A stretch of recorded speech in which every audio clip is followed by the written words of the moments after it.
আসসালামু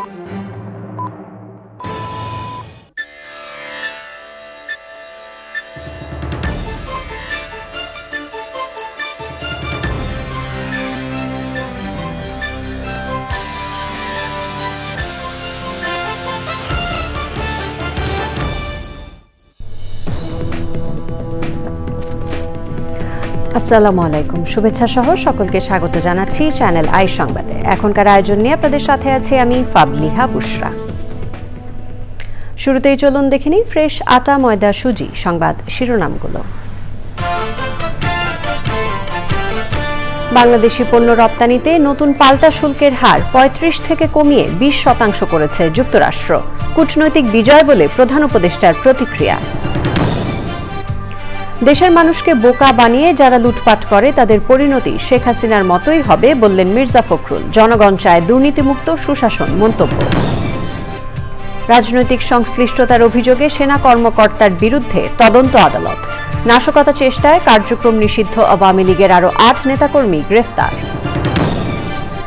পরিবেশ প্রতিবেশের উন্নয়নে কুমিল্লায় প্রকৃতি ও জীবন ক্লাবের বৃক্ষরোপণ ও বিতরণ। সবুজ বাংলাদেশ বিনির্মাণে নতুন প্রজন্মের প্রত্যয়। এবং থাইল্যান্ডে প্রথমবারের মতো কৃষি যন্ত্রপাতির আন্তর্জাতিক প্রদর্শনী। ৩৫টি দেশের নির্মাতা প্রতিষ্ঠানের অংশগ্রহণ।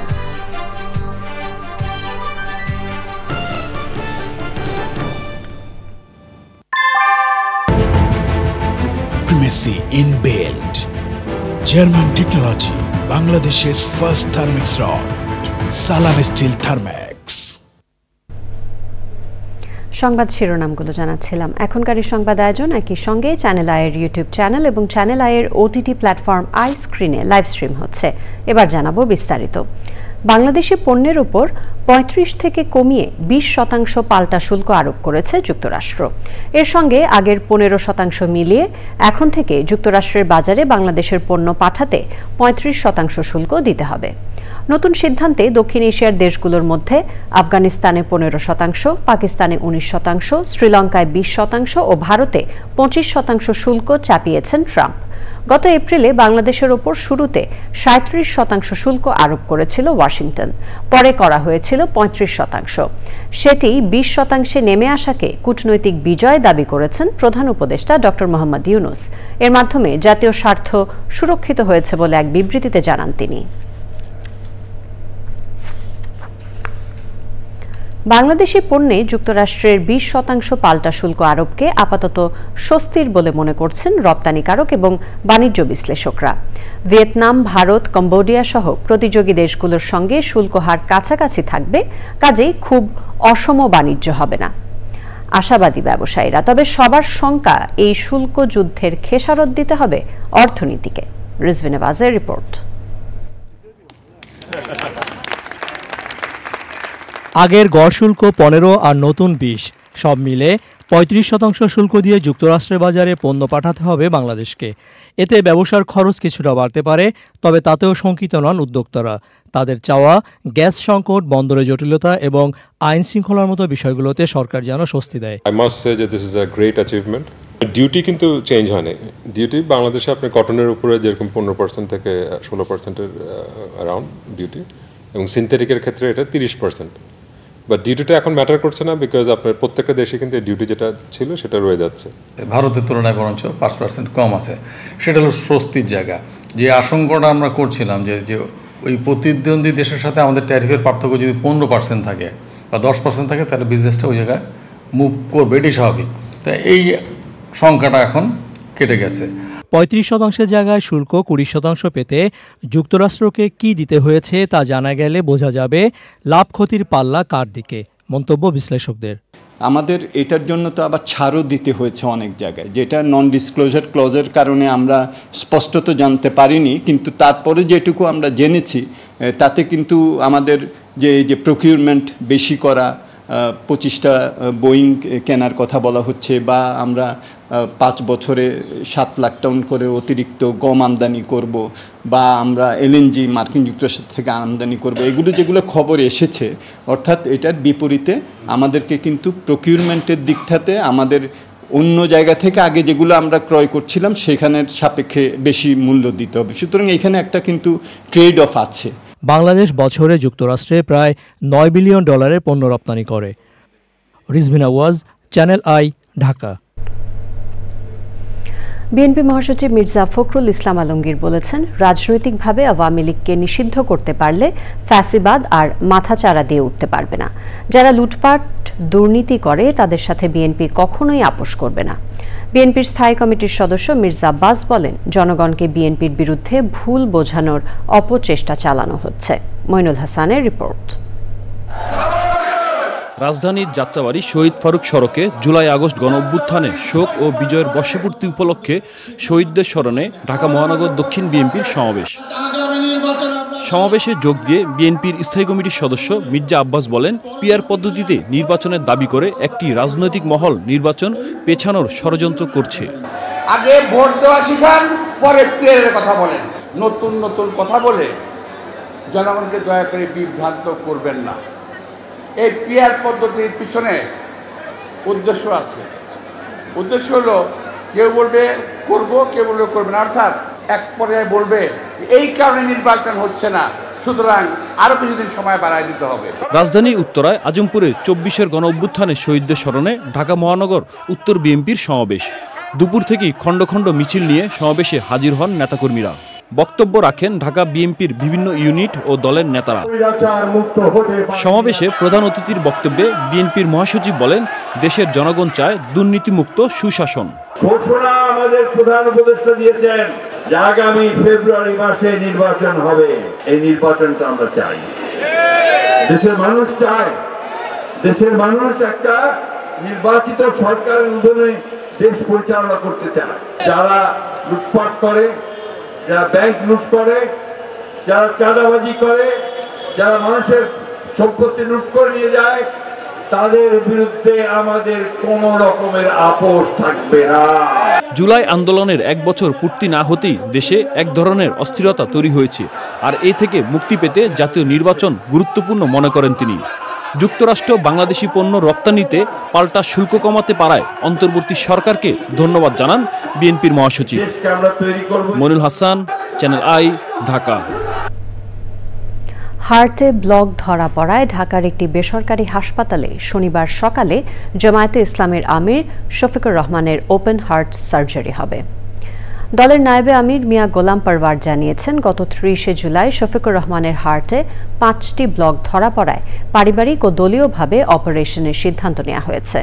হাসপাতালে ভিড় না করে তার জন্য দোয়া করার আহ্বান জানিয়েছে জামায়াতে ইসলামী।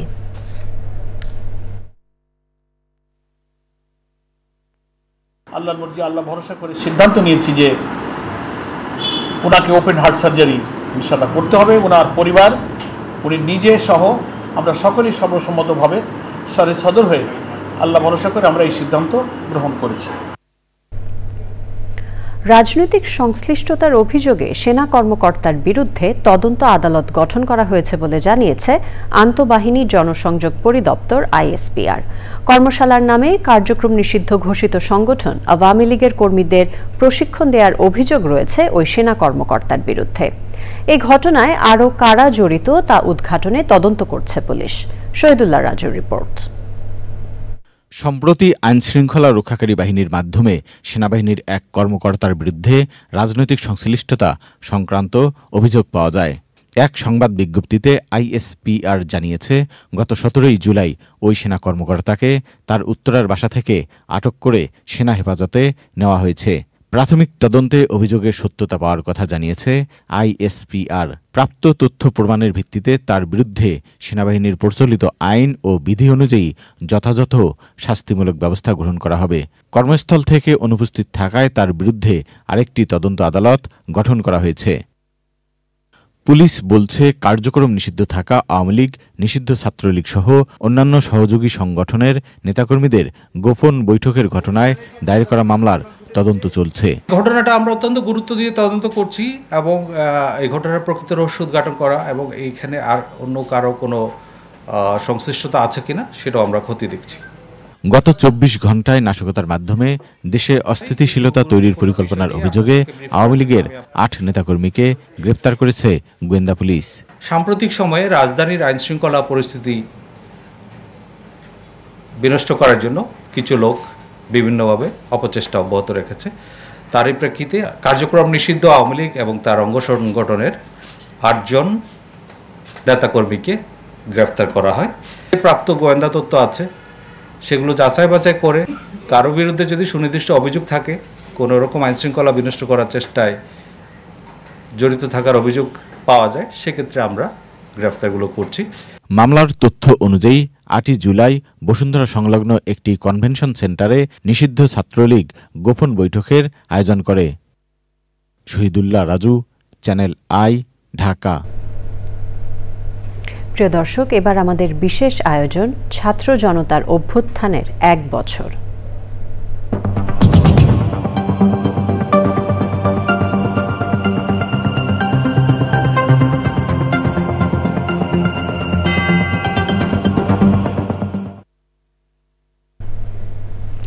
সরকারি চাকরিতে কোটা পুনর্বহালের প্রতিবাদে শুরু হওয়া একটি আন্দোলন কিভাবে গণ অভ্যুত্থানের রূপ নিয়ে একটি প্রতাপশালী সরকারের পতন ঘটিয়েছিল?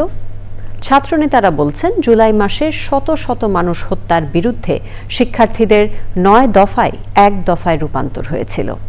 আগের বছরগুলোতে গুম, খুন, একদলীয় শাসন ও গণতন্ত্রহীনতার বিরুদ্ধে মানুষের সকল ক্ষোভও এক হয়েছিল ছাত্র জনতার মিছিলে। তাফিমুল ইসলামের রিপোর্ট।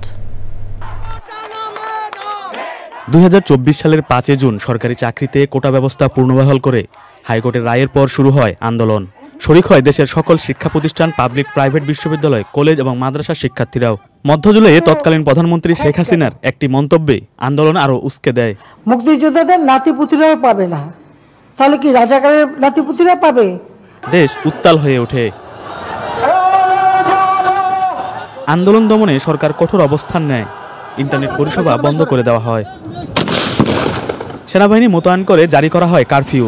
আইন শৃঙ্খলা বাহিনীর গুলিতে নিহত হতে থাকে শত শত মানুষ। এক পর্যায়ে আন্দোলনের প্রধান সংগঠক হিসাবে বৈষম্য বিরোধী ছাত্র আন্দোলন ৯ দফার দাবির পরিবর্তে প্রধানমন্ত্রী পদত্যাগের ১ দফা দাবি তোলে। সে সময়ের ছাত্র সমন্বয়করা বলছেন, এটাই ছিল জন আকাঙ্ক্ষা। আমাদের জনগণের কালেক্টিভ মনের যে কথাগুলো, সেটা আসলে ৯টা দফা আকারে উঠে আসছে। এইটা ছিল সবথেকে গুরুত্বপূর্ণ। জনগণ যেটা বলতে চায়, জনগণের মাথায় এই মুহূর্তে যেই জিনিসটা আছে, সেইটাকে একটা লিখিত রূপ আকারে হাজির করা হয়েছে। এই জন্য ৯ দফার জায়গাটা মানুষকে এত বেশি মাত্রায় টাচ করেছে। ৯ দফা থেকে ১ দফার যাত্রাটা আসলে অনেক কঠিন। এত হতাহতের বিপরীতে মানুষের ইচ্ছা শক্তি ছিল যে মানুষ আবার রাস্তায় নেমে আসবে, সব কিছু ভেঙে সরকার এই খুনি হাসিনাকে পতন করতে পারবে। মানুষের মধ্যে ইচ্ছা শক্তি ছিলই বলে মানুষ বেরোয় আসছে। বলা যায় স্টার্টিংটা ছিল শাহবাগ, একটা রাজপথের মুভমেন্ট হিসেবে এটাকে ডিসপ্লে করানো, এবং তার পরবর্তী যতগুলো আমাদের কর্মসূচিগুলো নিয়েছি সবগুলোই ছিল আমরা চেষ্টা করেছি কীভাবে মানুষের গ্রহণযোগ্যতা যত বেশি বাড়ানো যায়, কারণ একটা বড় মুভমেন্টের দিকে ড্রাইভ করে দিলে আমার মানুষের কাছে গ্রহণযোগ্যতা লাগবে। ১ দফা দাবির বড় কারণ ছিল আগের ১৬ বছর আওয়ামী লীগ সরকারের সীমাহীন দমন ও নিপীড়ন। ১৬ বছরের মানুষের উপরে যে জুলুম, নির্যাতন, নিপীড়ন, সেটার কিন্তু একটা সম্মিলিত ক্ষোভ ছিল। সম্মিলিত ক্ষোভের কিন্তু বহিঃপ্রকাশও কিন্তু আমরা জুলাই আন্দোলনে দেখতে পেয়েছি, এবং তাদেরও কিন্তু একটা প্রত্যাশার জায়গা ছিল। বিপ্লব ছিল এদেশের আপামর ছাত্র জনতার স্বতঃস্ফূর্ত ক্ষোভের বিস্ফোরণ। গত ১৬ বছরে আমরা সবাই মজলুম ছিলাম, তো আমরা জালেম হাসিনার বিরুদ্ধে ১৬ বছর ধরে লড়াই করেছি। ছাত্র গণ অভ্যুত্থানের নেতারা বলছেন, জুলাই আন্দোলনের মাধ্যমে এই বার্তা দেওয়া হয়েছে যে ভবিষ্যতে কোনো সরকার যেন এমন স্বৈরাচারী হওয়ার চেষ্টা না করে। তাফিমুল ইসলাম, চ্যানেল আই, ঢাকা। এবার অন্যান্য খবর। সাউথ আফ্রিকায় অবৈধভাবে অবস্থানরত বাংলাদেশিরা বৈধতা পাবেন। সংক্ষিপ্ত ঢাকা সফরে দেশটির রাষ্ট্রদূত অনিল শুক্লাল জানিয়েছেন, বাংলাদেশ সহ সকল বিদেশিকে নিয়মতান্ত্রিকভাবে নিবন্ধিত করার বিষয়ে ভাবছে তার দেশ। জানান, জমি লিজ নিয়ে কন্ট্রাক্ট ফার্মিং এর সুযোগ আছে বাংলাদেশি বিনিয়োগকারীদের জন্য। বাণিজ্য ও বিনিয়োগ বাড়াতে বাংলাদেশে মিশন খোলার কথাও ভাবছে সাউথ আফ্রিকা। পান্থ রহমানের রিপোর্ট। আফ্রিকার বিভিন্ন দেশে জমি ভাড়া নিয়ে কৃষিপণ্য উৎপাদনের চিন্তা ছিল বাংলাদেশের। আলোচনাও এগিয়েছিল, তবে সাফল্য আসেনি। বৈধ অবৈধ মিলিয়ে দেশটিতে প্রায় ৪ লাখ বাংলাদেশির অবস্থান। ঢাকা সফরে বাংলাদেশের দায়িত্বপ্রাপ্ত সাউথ আফ্রিকার রাষ্ট্রদূত জানালেন, কৃষিতে অভিজ্ঞ বাংলাদেশিদের কাজে লাগানোর সুযোগ আছে।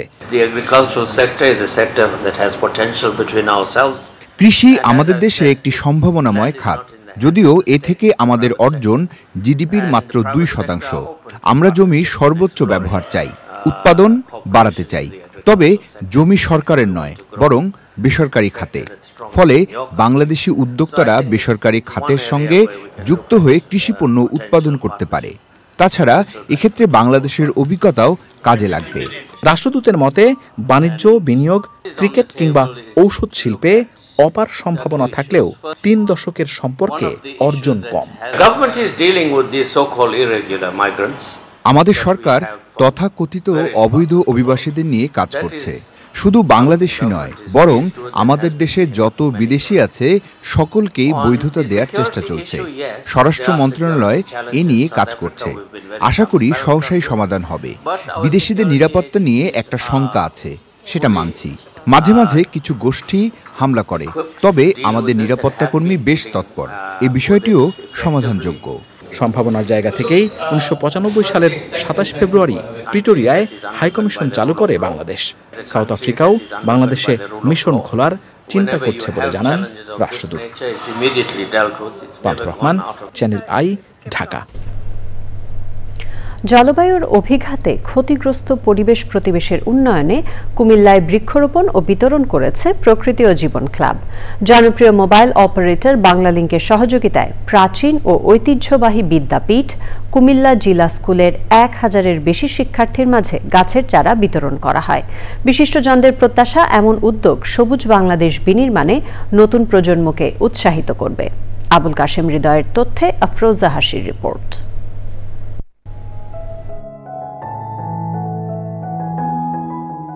প্রকৃতি বিনাশী উন্নয়ন, অপরিকল্পিত নগরায়ন আর বন ধ্বংস সহ অপরিণামদর্শী নানা কর্মকাণ্ডে বিপর্যস্ত প্রাণ প্রকৃতি।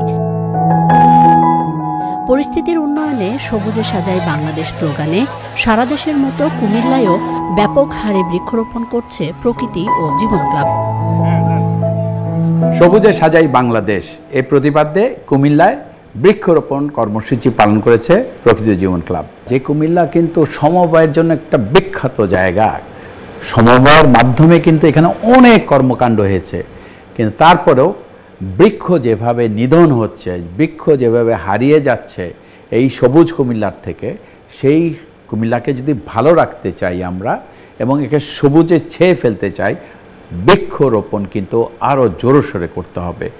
বৃক্ষের বিকল্প নেই, কারণ এই বৃক্ষ আমাদের ফল দিচ্ছে, ফুল দিচ্ছে, কাঠ দিচ্ছে, যার কারণে ধর্মীয় গ্রন্থেও কিন্তু এই বৃক্ষকে রক্ষা করার কথা বলা হয়েছে এবং বৃক্ষের যত্ন নিতে বলা হয়েছে। আসুন আমরা সবাই মিলে হাতে হাত মিলিয়ে এই বৃক্ষরোপণ এই বর্ষায় একসাথে এগিয়ে নিয়ে যাই। বাংলালিংকের সহযোগিতায় ফলদ, বনজ ও ওষুধি সহ বিভিন্ন প্রজাতির গাছের চারা পেয়ে উচ্ছ্বসিত শিক্ষার্থীরা। চারা নিয়ে আমি আমার বাড়িতে লাগাবো। গাছ লাগান, পরিবেশ বাঁচান। যদি গাছ যদি না থাকে তাহলে আমরা বাঁচতে পারবো না। চ্যানেল আই কর্তৃক আজকের এই দিনে যে আয়োজনটা হয়েছে, নিঃসন্দেহে সেটা অত্যন্ত প্রশংসনীয়। খুবই ভালো উদ্যোগ, সবারই এগিয়ে আসা উচিত এরকম একটা উদ্যোগে, যে সবুজ বাংলাদেশ গড়ি, সবুজে সাজাই বাংলাদেশকে। পরিবেশ বান্ধব ও যুগোপযোগী কর্মসূচির প্রশংসা করেন বিশিষ্টজনেরা। সারা বছর ব্যাপী আমরা গাছ লাগানোর চেষ্টা করতে হবে। আমাদেরকে পরিবেশের ভারসাম্য রক্ষার্থে আমাদের বৃক্ষরোপণের কোনো বিকল্প নেই। এই গাছকে লাগিয়ে আমরা দূরে সরে যাব না, এটাকে যত্ন করব, এটাকে পরিচর্যা করব বড় না হওয়া পর্যন্ত। আমি গাছ আমার প্রতি যত্নশীল হন, আমি আপনাকে ছায়া, আশ্রয় ও সৌন্দর্য দেব। জলবায়ু পরিবর্তনের ঝুঁকি মোকাবেলার পাশাপাশি জীববৈচিত্র্য সমৃদ্ধ দেশ গড়তে রোপণ করা বৃক্ষের পরিচর্যায় সবাইকে এগিয়ে আসার আহ্বান সংশ্লিষ্টদের। আফরোজা হাসি, চ্যানেল আই। এবছর প্রথমবারের মতো থাইল্যান্ডে অনুষ্ঠিত হল কৃষি যন্ত্রপাতির আন্তর্জাতিক প্রদর্শনী Thailand international agricultural machinery exhibition 2025। 23 থেকে 25 জুলাই 3 দিন ব্যাপী এই প্রদর্শনী অনুষ্ঠিত হয় দেশটির রাজধানী ব্যাংককে। 35টি দেশের কৃষি যন্ত্রপাতি নির্মাতা প্রতিষ্ঠান এই মেলায় অংশ নেয়। বিস্তারিত জানাচ্ছেন শাইক সিরাজ। গত 60 বছর ধরে চীনে প্রতি বছর অনুষ্ঠিত হয়ে আসছে আন্তর্জাতিক কৃষি যন্ত্রপাতির প্রদর্শনী। এবছর থেকে চীনের পাশাপাশি এশিয়ার বিভিন্ন দেশে কৃষি যন্ত্রপাতির প্রদর্শনীর আয়োজন করার ঘোষণা দেয় আয়োজক কমিটি। প্রথম আয়োজন ছিল 23 থেকে 25 জুলাই থাইল্যান্ডের ব্যাংককে। প্রযুক্তি কৃষিখাতকে করছে আধুনিক ও নিশ্চিত লাভজনক। আজকের এই প্রদর্শনীতে যুক্ত হয়েছেন 35টি দেশ থেকে আগত ক্রেতা ও বিক্রেতারা। এটি একটি চমৎকার মিলন মেলা। মেলার আয়োজকরা বলছেন, এই আয়োজনের লক্ষ্য হলো কৃষিক্ষেত্রে প্রযুক্তির ব্যবহার বাড়ানো এবং আধুনিক যন্ত্রপাতিকে বিশ্বব্যাপী আরো জনপ্রিয় করে তোলা। তথ্য ও প্রযুক্তি ছড়িয়ে দিলেই মানুষ কল্যাণের দিকে দ্রুত এগোবে। চতুর্থ শিল্প বিপ্লবের এই সময়ে কৃষি যন্ত্রপাতির যে অগ্রসরতা তা বৈশ্বিক পরিমণ্ডলে তুলে ধরা জরুরি। এই প্রদর্শনীর মাধ্যমে আমরা প্রতিটি দেশের নাগরিক একই সূত্রে গাথা পড়ছি, সেটি হচ্ছে টেকসই কৃষি ব্যবস্থাপনা, যা আগামী দিনের জন্য অত্যন্ত জরুরি। চীন, Thailand, Bharat, Russia, Italy, France, Japan, Indonesia সহ বিশ্বের 35টি দেশের অংশগ্রহণকারীরা এই মেলায় অংশ নিয়েছেন। আমরা এখান থেকে কিন্তু বিভিন্ন দেশের কৃষি যন্ত্রপাতি ও কৃষি জ্ঞান সম্পর্কে ধারণা পাচ্ছি, যা সামগ্রিক বিশ্ব কৃষির জন্য একটা ইতিবাচক দিক। এই ধরনের আয়োজন থেকে আমরা আসলে মানুষের চাহিদা সম্পর্কে ধারণা পাই, নতুন নতুন যন্ত্র তৈরির ক্ষেত্রে অনুপ্রেরণা আসে। এই এক্সিবিশনে আমরা যেটা দেখলাম যে এগ্রিকালচার ট্র্যাক্টরের পাশাপাশি স্মল এগ্রিকালচারাল মেশিনারিজ বা ইকুইপমেন্টস রয়েছে, যেগুলো বর্তমান আমাদের বাংলাদেশে অত্যন্ত আবশ্যক। উল্লেখ্য, আগামী অক্টোবরে চীনের উহান শহরে অনুষ্ঠিত হবে এশিয়ার সবচেয়ে বড় আয়োজন China international agriculture machineries exhibition 2025। Shykh Seraj, channel I.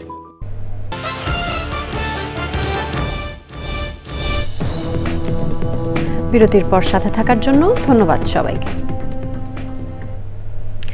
BNP chairperson Begum Khaleda Zia ও ভারপ্রাপ্ত চেয়ারম্যান তারেক রহমানের পক্ষ থেকে চট্টগ্রামের হাটহাজারীর আল জামিয়াতুল দারুল উলুম মঈনুল ইসলাম মাদ্রাসা পরিদর্শন করেছেন দলটির স্থায়ী কমিটির সদস্য সালাউদ্দিন আহমেদ ও নজরুল ইসলাম খান সহ কেন্দ্রীয় নেতৃবৃন্দ। সে সময় ছিলেন স্থানীয় শিক্ষক, আলেম ও বিএনপির নেতাকর্মীরা। জুলাই সনদ নিয়ে কথা বলেন সালাউদ্দিন আহমেদ।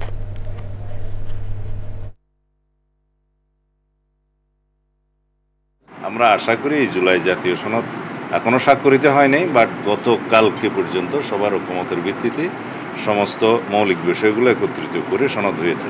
আমরা 826টি মোট প্রস্তাবের মধ্যে 51টি বাদে 51 বাদে বাকি সবগুলোতে একমত হয়েছি। 115টি প্রস্তাব আছে, সেখানে আমরা বিভিন্ন মতামত এবং আমাদের ভিন্ন মত সহ ওখানে একমত হয়েছি। Obstetrical and gynaecology society of Bangladesh OGSB এর 51তম সাধারণ সভা হয়েছে।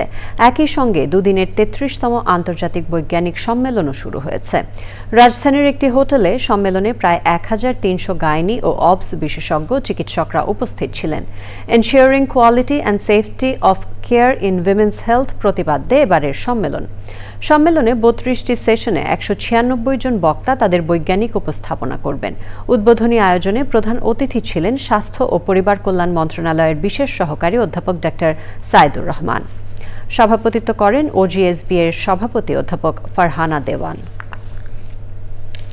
বিসিএস তথ্য সাধারণ বেতার কর্মকর্তা কল্যাণ সমিতির 7ম কার্যকরী পর্ষদে মোহাম্মদ আরিফুল ইসলাম সভাপতি ও মোহাম্মদ শরীফুল কাদের সাধারণ সম্পাদক নির্বাচিত হয়েছেন। শুক্রবার আগারগাঁওয়ে বাংলাদেশ বেতার ভবনে এক অনাড়ম্বর অনুষ্ঠানের মাধ্যমে তারা নতুন কমিটির দায়িত্ব গ্রহণ করেন।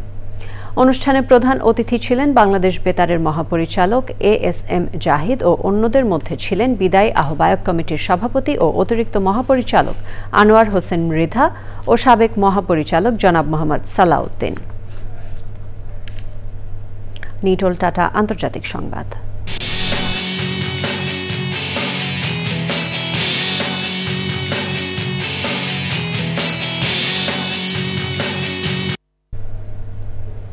গাজায় খাদ্য সহায়তা নিতে গিয়ে মে মাসের শেষ থেকে এ পর্যন্ত অন্তত ১,৩৭৩ ফিলিস্তিনি নিহত হয়েছে বলে জানিয়েছে জাতিসংঘ মানবাধিকার অফিস। মার্কিন প্রেসিডেন্ট ডোনাল্ড ট্রাম্পের বিশেষ দূত স্টিভ উইটকফ ও মার্কিন রাষ্ট্রদূত মাইক হাকাবি শুক্রবার গাজায় খাদ্য বিতরণ কার্যক্রম পরিদর্শন করেছেন। এদিকে তীব্র অপুষ্টিতে ভুগছে ৭%-এরও বেশি শিশু। সাহায্যকারী সংস্থা ইন্টারন্যাশনাল এইড গ্রুপ খুঁজুন এবং চিকিৎসা করুন অভিযানের মাধ্যমে প্রায় ২ লাখেরও বেশি শিশুকে সেবা দেওয়ার পরিকল্পনা করছে বলে জানিয়েছে সংস্থাটির চিকিৎসক মুনাওয়ার সাইদ। আইস্ক্রিন সাংস্কৃতিক সংবাদ।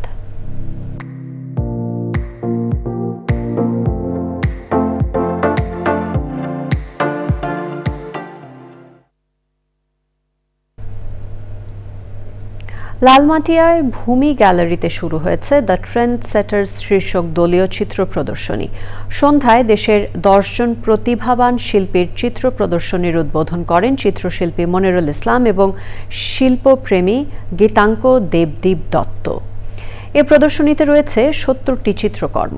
১২ দিনের প্রদর্শনী চলবে ১২ই অগস্ট পর্যন্ত। প্রতিদিন বিকেল ৪টা থেকে রাত ৯টা পর্যন্ত সবার জন্য উন্মুক্ত থাকবে প্রদর্শনী। এবার জানাবো কৃষি সংবাদ।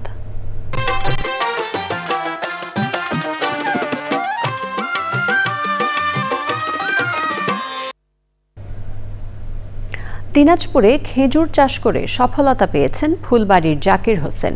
৬ প্রজাতির খেজুর চাষ ও চারা বিক্রি করে তিনি বছরে আয় করছেন ২৫ থেকে ৩০ লাখ টাকা। তার এই সাফল্য দেখতে অনেকে দূর দূরান্ত থেকে ছুটে যাচ্ছেন তার বাগানে। এবার জানাবো প্রকৃতি সংবাদ।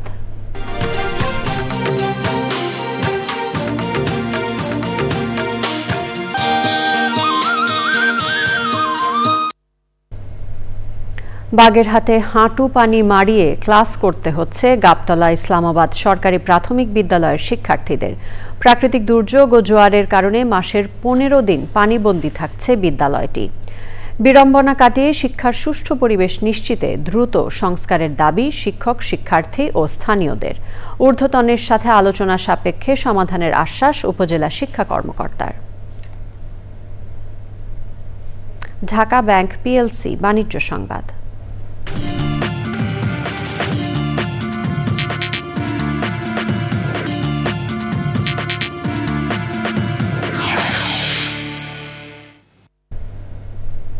দেশে প্রথমবারের মতো আয়োজন করা হলো একদিনের সি ফুড ওয়ার্কশপ। রাজধানীতে ঐক্য এসএমই ট্রেনিং ইনস্টিটিউটের আয়োজনে নাবিস্কর আব্দুল মতিন কমপ্লেক্সে এই আয়োজন হয়। খ্যাতিমান কুলিনারি আর্টিস্ট হাসিনা আনসারের তত্ত্বাবধানে ওয়ার্কশপে অংশ নেন ৩০ শিক্ষার্থী। লাইভ কিচেনে ৭টি সি ফুড রেসিপি শেখেন অংশগ্রহণকারীরা। আয়োজকরা জানান ১০টি প্রফেশনাল লাইফস্টাইল সংক্রান্ত কোর্সের মাধ্যমে প্রায় ৫০০ দক্ষ কর্মী তৈরি করেছে প্রতিষ্ঠানটি। আয়োজনে উপস্থিত ছিলেন ঐক্য এসএমই ট্রেনিং ইনস্টিটিউটের ঊর্ধ্বতন কর্মকর্তারা। সংবাদে আবারও সময় হয়ে গেল একটি বিরতি নেবার। বিরতির পর অন্যান্য খবরের সাথে আরো জানিয়ে ফিরব। জাতীয় রাজনীতিতে তৃণমূল পর্যায়ের নারীদের অংশগ্রহণে গঠনমূলক রাষ্ট্র কাঠামো হতে পারে মনে করে এনসিপি। নারীর সম অধিকার প্রতিষ্ঠার তাগিদ।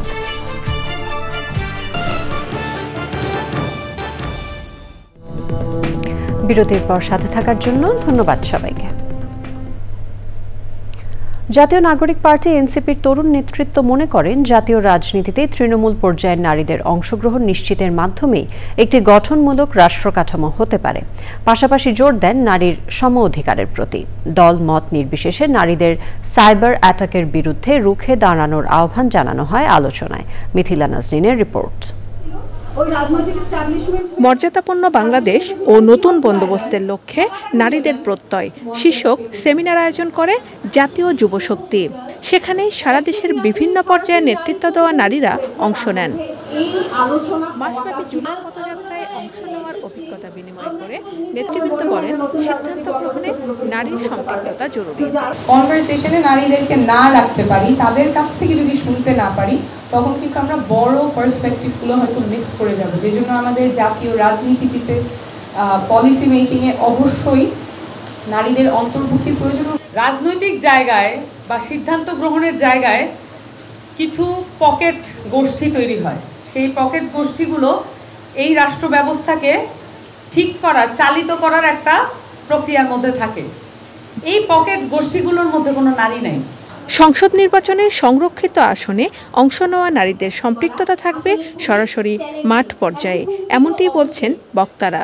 গুরুত্ব দেওয়া হয় সব ক্ষেত্রে নারীর মর্যাদার প্রতি।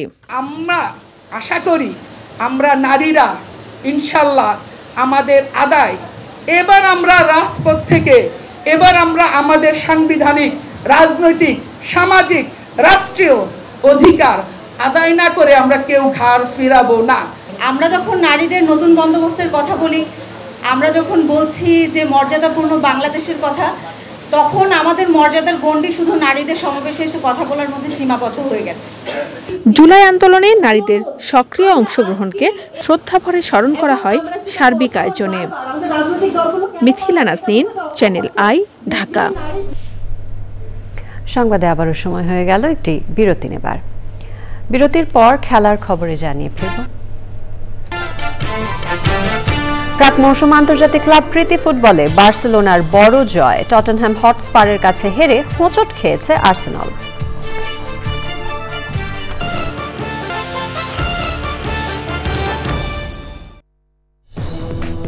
বিরতির পর আবারও আমন্ত্রণ চ্যানেল আই সংবাদে।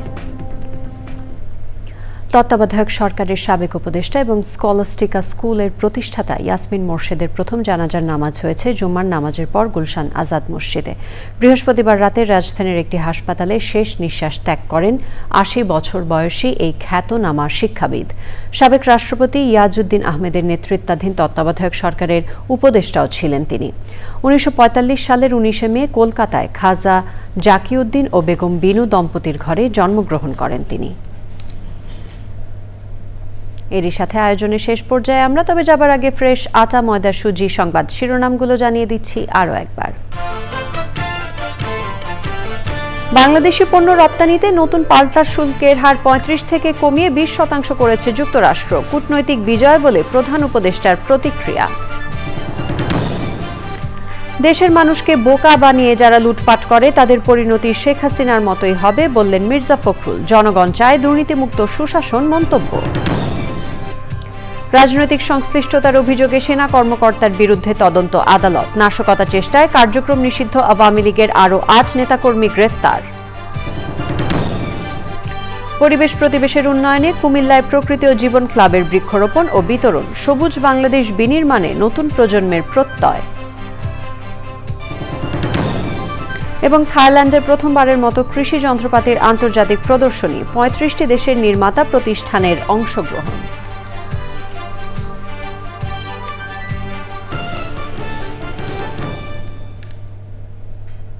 চ্যানেল আই সংবাদের এখনকার আয়োজন এ পর্যন্তই। এতক্ষণ আমাদের সাথে থাকার জন্য ধন্যবাদ সবাইকে।